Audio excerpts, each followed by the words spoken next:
الانصار. سادي شو اسمكم من رخصتك؟ شو اسمكم؟ انا ابو علي من العراق. اهلا وسهلا بكم ابو علي. الان انت تقر، انا سمعت قبل قليل انك تقول نحن لا يوجد لدينا دليل على خلافة ابي بكر وعمر، ثم بعد ذلك ماذا تلزمني بهذا الشيء؟ انت الان عندك دليل؟ لو ما عندك دليل؟ لا ماكو دليل، اكيد ماكو دليل. زين، اذا ماكو دليل ما هي الحجة الشرعية التي اعتمدت عليها في خلافة أبي بكر وعمر وغيره؟ يعني ما هو المبرر لك يوم القيامة لما اتخذت فلانا خليفة؟ لا يوجد حجة أستاذ. أنت سماحة الشيخ الله يحفظك، أولا لازم نخلي إحنا نقطة بحث. هل مفهوم الخلافة عندك سياسي أم تكليف إلهي؟ يعني أنت حضرتك كشيعي لازم تحدد. أنا مفهوم أستاذي، مفهوم الخلافة لدى الشيعة ديني سياسي، بمعنى خاف واحد ما يفهم من المتواجدين، بمعنى هو الذي له حق التدخل. يعني بمعنى كما كان رسول الله كان سياسيا وكان ماذا دينيا، كذلك خليفته يجب أن يكون سياسيا ماذا ودينيا. يعني إذا صفحنا الكتب نجد أن يا داود إنا جعلناك خليفة في الأرض، وداود كان ماذا نبيا ماذا وكان شنو قائدا وخليفة. فأستاذ الكريم، خلافة رسول الله يجب أن ماذا أن تكون بمعنى المستخلف منه، يعني يحمل جميع ما يستخلفه. يعني لما أنا يكون زيد من الناس خليفتي، أنا لما أجعل فلان خليفتي يجب أن يكون كما كنت أنا في جميع الصفات، من حيث العلم، من حيث الإدارة بالسياسة، من حيث الإدارة بالدين، ومن جميع الجهات. ولهذا هي الإمامة رئاسة الدين والدنيا، التشريعات في جميع، يعني في جميع الأشياء، في جميع حتى بالحركة والسكنة. يعني لا يحق لك كذا وله الولاية كما كانت لرسول الله صلى الله عليه وآله وسلم. الآن أنت الحمد لله أقررت على نفسك بأنه لا يوجد عندك مستند شرعي. أنا أعتذر أخوان ما أنظر للشاشة لأن الشاشة شوية تأذيني البصر، أنظر إلى الحائط. أنا لا، إذا أنت أقررت على نفسك بأنه لا يوجد هنالك مستند شرعي ولا دليل شرعي على خلافة هؤلاء، سواء كانت حتى لا مثلا البعض يبرر أنها سياسية، سواء كانت خلافته سياسية أو ماذا أم دينية. نحن نتكلم على خليفة رسول الله، فما كان دور رسول الله ماذا في عالم الدنيا يجب أن يكون ماذا خليفته يجري فيه هذا الأمر. وأنتم تدعون بأن أبا بكر هو خليفة رسول الله، فإذا يجب أن يكون قد تحمل جميع صفات ماذا الذي استخلف من بعده. فإذا أنت أقررت على نفسك لا يوجد عندك دليل، إذا ما هو الجواب الذي ستجيب الله به لما اعتقدت بخلافة هؤلاء؟ تفضل. الله يحفظكم شيخنا العزيز. أنت الآن قلت إنه الإمام علي سلام الله عليه لديه تنصيب إلهي وتشريف إلهي وهي الإمامة وهي البيعة، وعنده منصب آخر وهو السياسي، أن يكون خليفة على بعد رسول الله كسياسي. احنا كتنصيب إلهي وتشريف إلهي لعلي بن أبي طالب، هذا مفهومك يخصك. يعني أنا هذا المفهوم أنت تختص به، أنا ما على وجهة نظرك. أنا أقصد هنا الخلافة السياسية، الخلافة والتنصيب من رسول الله للخلفاء الأربعة. أنا أقول وأنا أدعي زين احسن. العفو انا سمعت ادعي الشيخ. انا ادعي احسن. ان الانصار والمهاجرين بايعوا ابو بكر الصديق، انا كخلافه سياسيه. زين استاذ، احسن استاذ. شوف زين، هسه قبل لا نتكلم على السياسيه، من كان الخليفه الديني بعد رسول الله؟ الان ابو بكر السياسي. من هو القيم على الدين بعد رسول الله؟ بمفهومك لو مفهومي؟ يابا مفهومك، انا بديت مفهومي يعني هذا المفهوم غلط استاذي ابو علي. نعم جزاك الله الف خير. افتهم الشيخ، افتهمت حياك الله الشيخ. اولا كمفهومنا احنا اهل السنه والجماعه، القران الكريم يقول بسم الله الرحمن الرحيم: اليوم اكملت لكم دينكم واتممت عليكم نعمتي ورضيت لكم الاسلام دينا. فالمفهوم العقائدي يعني العقائد والتشريعات ختمت جميعها بعد رسول الله، يعني بعد وفاة رسول الله صلى الله عليه وآله وسلم العقائد أصبحت محكمة. يعني رسول الله بلغ، والدليل على ذلك في حجة الوداع، كذلك هم بلغ في حجة الوداع. فعندنا كأهل سنة والجماعة الدين وصل كامل. أما موضوع الخلافة فالموضوع بين الأصحاب، هم من يختارون، وهذا ما وافق عليه الإمام علي سلام الله عليه. الإمام علي سلام الله عليه وافق بشورى المهاجرين والأنصار. تفضل استاذ. بس استاذ عوف الآن الأخ الكريم حسب ما فهمته، حسب ما فهمت كلامه، أنه لا يوجد هنالك خليفة شرعي بعد رسول الله، وإنما يوجد خليفة سياسي. وإذا الخليفة السياسي بعد على ذلك اعتقدنا به أو لم نعتقد به فلا يقدم ولا يغني من جوع. فإذا لا أحد يدعي ويقول بأنه من أنكر خلافة أبي بكر ماذا هو كافر، لأن أنتم تكفرون. وإذا تريد أذكر لك المصدر استاذي بعد مداخلتك، أذكر لك المصدر أنكم كفرتم من أنكر خلافة أبي بكر، من أنكر. ويمكن أن تراجع حسب بالي الصواعق المحرقة هنالك أنه ذكر، وهو مذهب الحنفية، أن المذهب الحنفية وبعض المذهب مدري الحنفية والثاني الحنبلية أعتقد، على كل كفروا من أنكر خلافة أبي بكر ومن أنكر خلافة عمر. فإذا كيف، هاي النقطة الأولى، كيف تكفرون من أنكر الخلافة السياسية؟ هاي النقطة الأولى. النقطة الثانية استاذي، أنت ذكرت بأنه اليوم أكملت لكم دينكم. يا أخي المبارك، معناه أكملت لكم دينكم، إذا معناه بعد ذلك بعد هذه الآية لا يوجد تشريع. واستاذ العزيز اذهب إلى علمائك ستجد هنالك من ضمنها آيات المواريث. آيات المواريث جاءت بعد هذه الآية المباركة، فهذا يلزم التناقض استاذي. يعني أكمل الدين أي أكمل التشريع وأكمل العقائد وأكمل الجميع، ثم بعد ذلك يأتي بآية المواريث الموجودة في سورة النساء وغيرها من الآيات. تراجع علماء. إذا هاي النقطة الأولى.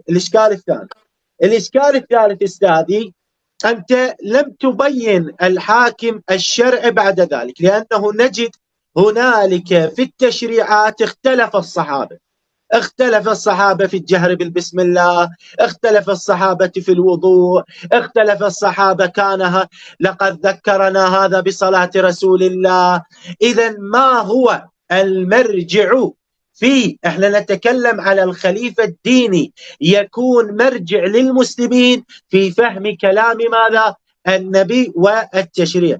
أستاذ العزيز، على ضوء كلامك أن جميع الصحابة هم ماذا؟ المرجع يكون للأمة، ويكون ماذا؟ كل واحد دليل وحجة على الآخر. استاذي القرآن يقول واسألوا أهل الذكر أو فاسألوا أهل الذكر إن كنتم لا تعلمون. إذا هؤلاء أهل الذكر من هم؟ إن قلت العلماء من قال بأن هؤلاء العلماء حجة؟ أنه لا بد أن نتفرع. من قال بأن فيهم هؤلاء حجة؟ تقول قد جاءوه من القرآن والسنة، إذا نقول القرآن والسنة هو الحجة، نريد القيم في ذلك. أنت إذا قلت العلماء، أنا أريد منك الآن، أريد منك آية واحدة محكمة اجتمع عليها مفسروك بتفسير منطبق واحد. أعطيني هذه الإلزامات، تفضل بها أستاذ. الله يحفظك شيخنا العزيز، الله يحفظك. صوتي مسموع؟ الله يحفظك. مسموع وعلى عينه وعلى راسه. الله يسلم راسك ان شاء الله. اولا راح اتيك انا كما تحدثت قبل قليل قلت البيعه خاصه بالناس، يعني الخلافه السياسيه خاصه بالمهاجرين والانصار. عليكم السلام.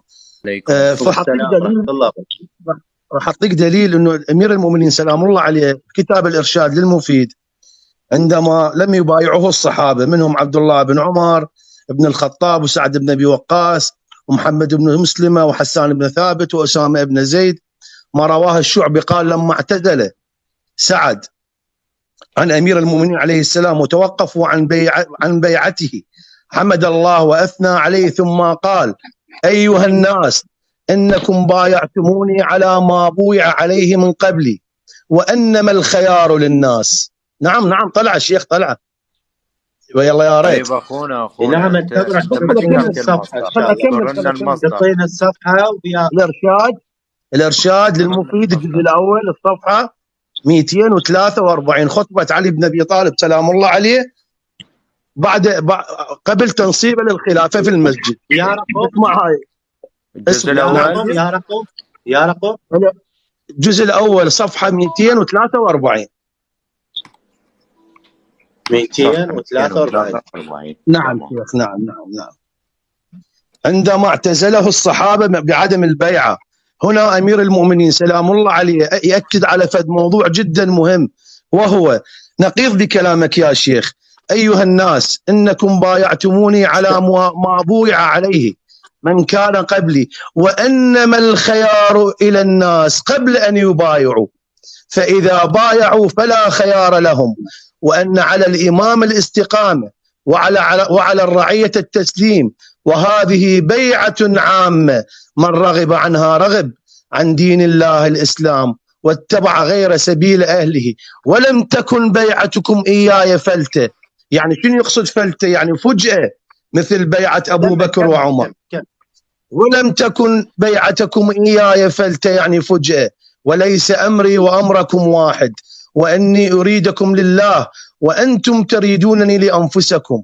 هذا الكلام لو ركزت عليه يا شيخ ما تجد انه الامام علي سلام الله عليه. طيب انت ليش قطعت الكلام بالبدايه؟ ليش قطعت الكلام بالبدايه؟ كمل. لا ما هاي الروايه قال لي يا جندب ليس هذا زمان ذلك. انا قرأت بس الخطبه يعني ما قطعت.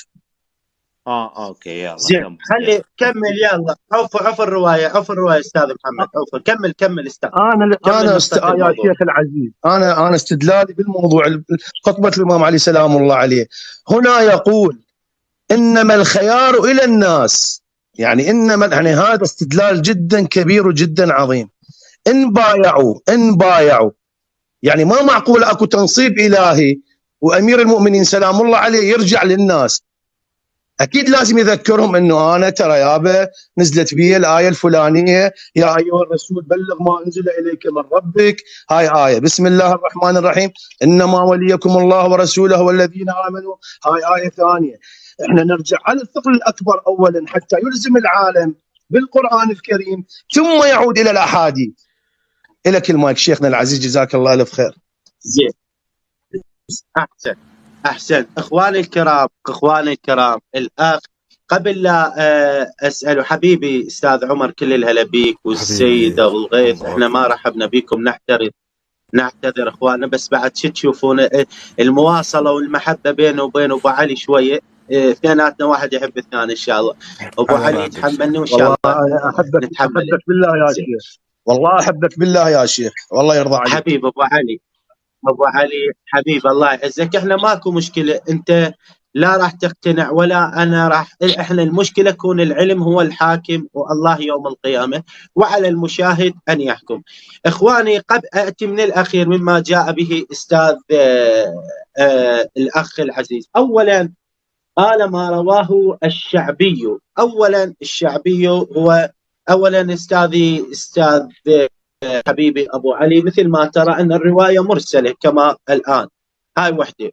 ولكن هل أنكرها؟ هل أنكر الموجود؟ لا إن شاء الله ما في شيء لا أنكرها.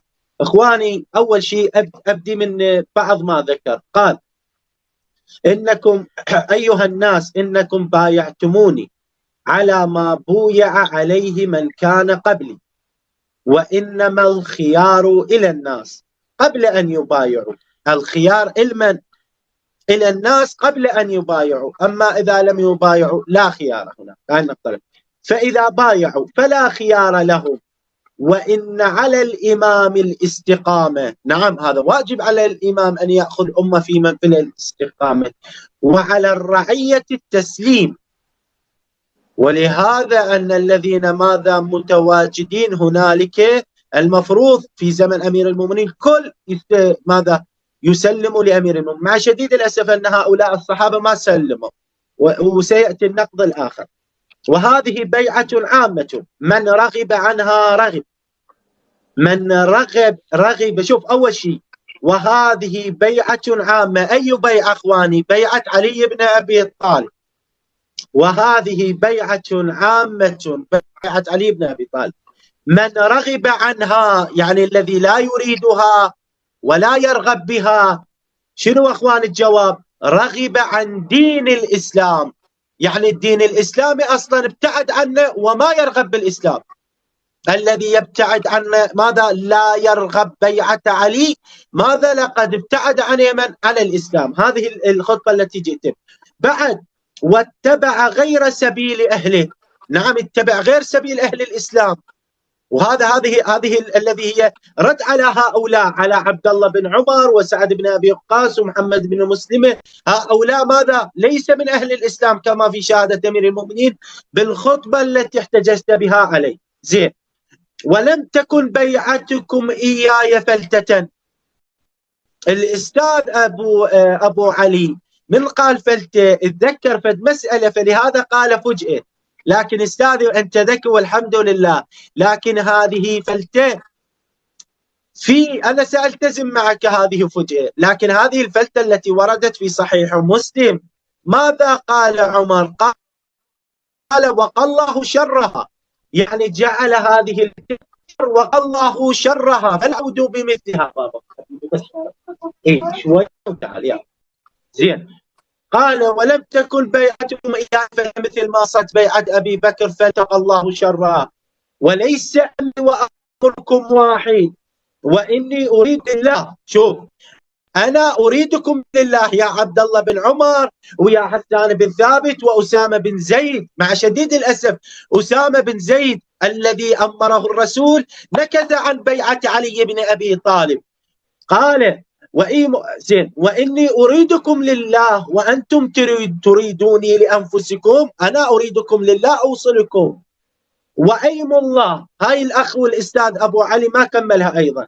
وأيم الله لأنصحن للخصم، حتى الخصم الذي هو عدوي أنصح له، لأنه ماذا؟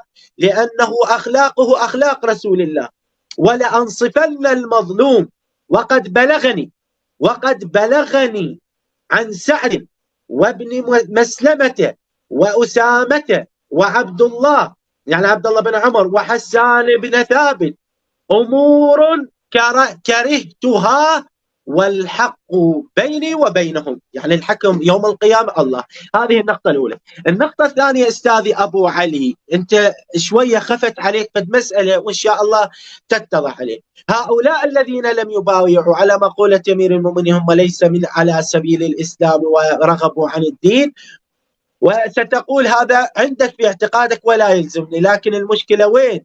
من مات ولم يكن في عنقه. أي عبد الله بن عمر يبايع يزيد بن معاوية ولكن لا يبايع علي بن أبي طالب.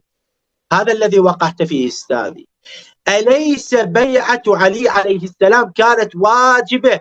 الوحيد، أنا هذا ادعاء أستاذي أبو علي، أدعي الوحيد الذي اجتمع عليه بعقيدتكم وأيضا موجود ما في كتبكم، الوحيد الذي اجتمع عليه المهاجرون والأنصار من دون ترهيب، شوفوا، من دون ترهيب ومن دون ترغيب ومن دون قتل ومن دون فتنة، هو علي بن أبي طالب. أبو بكر في بيعته صارت القضية ماذا؟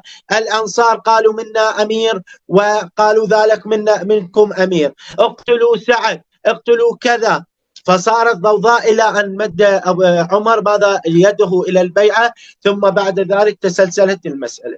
الوحيد هو علي بن أبي طالب، حتى وطئ الحسنات جاءوا إلى الدار فبايع المهاجرون والأنصار. فإذا النبي وبشهادة عبد الله بن عمر لما جاء إلى الوليد أو خليفة يزيد قال إني سمعت رسول الله أنه يقول ماذا؟ من لم يكن في عنقه بيعة مات ميتة جاهلية. ألم تكن بيعة علي بن أبي طالب بيعة شرعية ويجب على كل مسلم أن يقر له؟ زين، هذا عليك أيضا. وكثرت الأسئلة أستاذي أبو علي، أيضا ما هو الحجة الذي بعد رسول الله، الخليفة الشرعي بعد رسول الله حتى يرجع إليه المسلمون؟ هذه الأسئلة كلها. أما إذا كانت سياسية لماذا يكفر؟ يعني الآن في كتابك الصواعق وغيرها من الكتب يكفر من أنكر خلافة أبي بكر. نحن ندعي بأن الخلافة هي ماذا؟ هي تنصيب إلهي وماذا؟ امتداد للرسالة النبوية، امتدادا لرسول الله صلى الله عليه وآله وسلم، فإذا هي دينية. أنت تقول خلافة هؤلاء ماذا؟ سياسية. إذا لماذا يكفر من أنكر هذه الخلافة السياسية؟ تفضل مولاي العزيز. الله يحفظك شيخ، الله يحفظك. صوتي مسموع شيخ؟ صوت مسموع شيخي؟ صوتك انت دائما مسموع استاذ ابو علي. مسموع صوتك. الله يرفع قدرك ان شاء الله بالدنيا وبالاخره. شيخ انا ان شاء الله تلميذ عندك واني خادمك حبيبي، ولكن حتى جنابكم يعني 100% انه انت طالب حوزه يعني ان شاء الله. يعني يا شيخ بالقراءه يعني بالدراسه الحوزويه، دفع المتشابه بالمحكم افضل ام دفع المحكم بالمتشابه؟ يعني هاي كمثل اعطيك اياه، دفع المتشابه بالمحكم اكيد افضل، صح لو لا؟ هاي نقطه. النقطه الثانيه انه احنا لما نطرح اشكال، انا لما طرحت هذا الاشكال ليس لاناقش التبع، يعني ليس لنقاش التبع الموضوع عن عمر او كذا او زيد بن حارثه او غيره، ما لي علاقه بالموضوع. انا لما طرحت هذا الاشكال، اشكالي في الخطبه عن امير المؤمنين سلام الله عليه، مثلا ايها الناس انكم بايعتموني على ما بويع عليه من كان قبلي. هنا اقرار لامير المؤمنين سلام الله عليه انه بيعه الخلفاء القدامى حتى لو كان اشكال على الصحابه، حتى لو كان انه حتى يلزمهم بالبيعه، هذا اقرار وليس تقية يا شيخ. ايها الناس انكم بايعتموني على ما بويع عليه من كان قبلي، هذا اقرار صادق امام مجتمع هو المجتمع الاسلامي وفي المسجد. هاي اول نقطه. الاشكال الثاني هنا مربط الفرس يا شيخ، وانما الخيار الى الناس. هنا الموضوع كلام ترى ثقيل يعني. وانما الخيار الى الناس اذا بايعوا، البيعه هي البيعه علما تكون بالهوى، يعني اجيب لي 4 يعينوني للناس، اكيد للناس. انا اشكالي في هذه الروايه المباركه قول امير المؤمنين سلام الله عليه انكم بايعتموني ما بويع عليه من كان قبلي وانما الخيار للناس. هاي النقطه. انا شنو دخلي انه هو جاي يلزم الحجه على زيد وغير زيد؟ هذا ما يخصني. انا دليلي انه امير المؤمنين ليس له امر تكليفي الهي من هذه الخطوه. وجزاك الله الف خير. والله ان شاء الله ما معنى الخيار للناس؟ ما معنى الخيار للناس؟ انت جاوب. ما معنى الناس الخيار للناس؟ انت لا تجاوبني، جاوب العالم اللي يسمعوك. يعني هم العالم الجاي يسمعون، انا لا شيء. لا شنو معنى الخيار للناس؟ يعني خيار للناس لا يعني استاذ، البيعة. بس شنو معنى الخيار للناس على مود تجاوب؟ يعني انت شو تقول شنو الخيار للناس؟ شلون انقطع صوتك؟ يعني شيخ شو واضحه يعني انقطع صوتك استاذ ابو علي، شنو الخيار للناس؟ تسمعني هسه شيخ؟ لا ما يخالف، مو للناس على مود الناس تفتهم. هو الخيار هسه سمعك على مود الناس تفتهم. نعم. شنو معنى الخيار للناس؟ انما الخيار الى الناس قبل ان يعني الخيار عند الناس بالبيعه، وليس امر تشريعي وتكليف الهي. يعني احسن، جيد. خلصت نعم السؤال مالتك؟ نعم. لا مو سؤال، يعني فقط الخطبه هاي، ما عندي سؤالان. زين اخواني الكرام، نعم لا راح اتكلم اخواني الكرام. ابو علي مع اخ عزيز، لكن لم يجب على اي سؤال طرحته. هاي النقطة الثانية اخوان، ممكن انزل لانه عندي موضوع. شيخ عذرا المقاطعة، تسمح لي انزل؟ والله صار عندي شغله جدا ضروريه. الله يحفظك ان شاء الله، وان شاء الله حتابعك على راحتك الله يحفظك.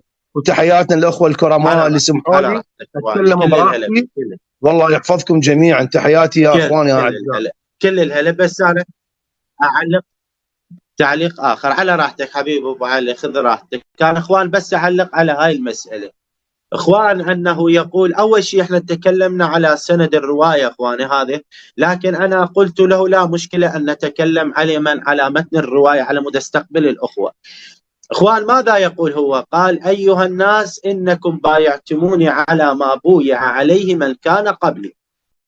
فالاخ الكريم الذي فهمت منه، حتى لا اقول هو قال حتى اكون منصف، الاخ الذي فهمت منه يقول اذا هذا كأنه مشروعية علما للذين ماذا قبله. إخواني هذا من باب القاعدة العقلائية. الآن قلت لكم أكرر وأنبه بغض النظر عن الإسناد، لأن الإسناد فيه شيء، ولكن مع ذلك أنا أقبل الرواية إخوان، أقبل الخطبة عفوا مو الخطبة، وهي إخواني أنه الإمام جاي يلزم هؤلاء، لأن الرواية تقول ومن كلامه عليه السلام حين تخلف عن بيعته يا تخلف عن بيعة أمير المؤمنين عبد الله بن عمر. هاي باتفاق علماء السنة حتى مو بس الشيعة. عبد الله بن عمر وسعد بن أبي وقاص ومحمد بن مسلمة وحسان بن ثابت وأسامة بن زيد. زين هنا الإمام خطب خطبة قال أيها الناس إنكم بايعتموني على ما بويع عليه من كان قبلي.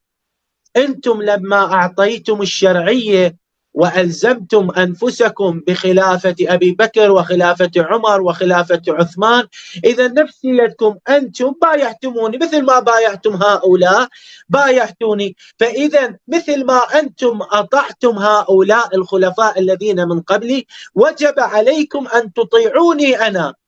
من باب شنو؟ من باب حكم الأمثال فيما لا يجوز، فيما يجوز ولا يجوز واحد. كما أنكم بايعتم أبا بكر وعمر وعثمان والتزمتم بالبيعة، كذلك أنتم بايعتموني، فإذا واجب عليكم أن تلتزموا. لماذا أنتم لا ماذا تنكثون البيعة؟ المقطع الثاني الأخ المكرم أبو علي ماذا قال؟ قال وإنما الخيار إلى الناس قبل أن يبايعوا. إخواني من قال بأن البيعة ماذا؟ جبرية. شوف اكو فرق بين الواجب والجبرية إخوان. حال البيعة، نرجو إخوان أن يلتفتوا البقية، البيعة حالها حال بيعة رسول الله. يعني أن الرسول صلى الله عليه وآله وسلم ماذا في بيعة الرضوان؟ ما مسك واحد على رقبة السيف وقال ماذا بايع. ما مسك السيف رسول الله على رقبة أحد وقال له أؤمن بي. لا إكراه في الدين، الناس مخيرون أنه أنت تريد تبايعني لو ما متباين، لكن هذا وجود الخيار. هل هذا معناه مبرر شرعي بأن أنكث البيعة؟ لا يوجد. وإنما إخواني الخيار في البيعة لا يخرجها من وجوب البيعة للإمام العادل. إخواني هذا الفرق الذي وقع فيه أستاذ. ولهذا إخواني الأخ العزيز أبو علي لم يجبني. النبي جعل القيد في المبايعة للخليفة وللإمام ماذا؟ مات ميتة جاهلية. إخواني شوف القيد النبي يقول مات ميتة جاهلية، والأخ المبارك يقول خيار، يعني بكيفهم يبايعون، فهذه لا يوجد فيها شرعية على خلافتهم، لا عادي. وأنا قلت له إذا كانت سياسية فكيف تكفر؟ أنت جاي تقول من أنكر خلافة أبي بكر ماذا؟ وعمر كافر. إذا كانت سياسية شلون أنت تكفر؟ زين هاي مشكلة. زين وأولي الأمر منكم أنت تفسرها بمن؟ بالخلفاء، وتفسرها برئيس الدولة، وهذا واجب. على كل نعطي الوقت لإخوانه وأساتذة محمد أستاذ عمر والإخوة. تفضل إخوان أستاذ عمر أستاذ محمد، اعتذر عن المقاطعة. هو جاوب أصلا على إلزام شيخ حيدر. شيخ حيدر يقول لك في الصواعق المحرقة الجزء الأول صفحة 138 يقول أن من أنكر خلافة أبي بكر وهو كافر. هذا الأمر الأول. الأمر الآخر في روضة الطالبين وعمدة المفتين الجزء 11 الصفحة 240 فقال أبو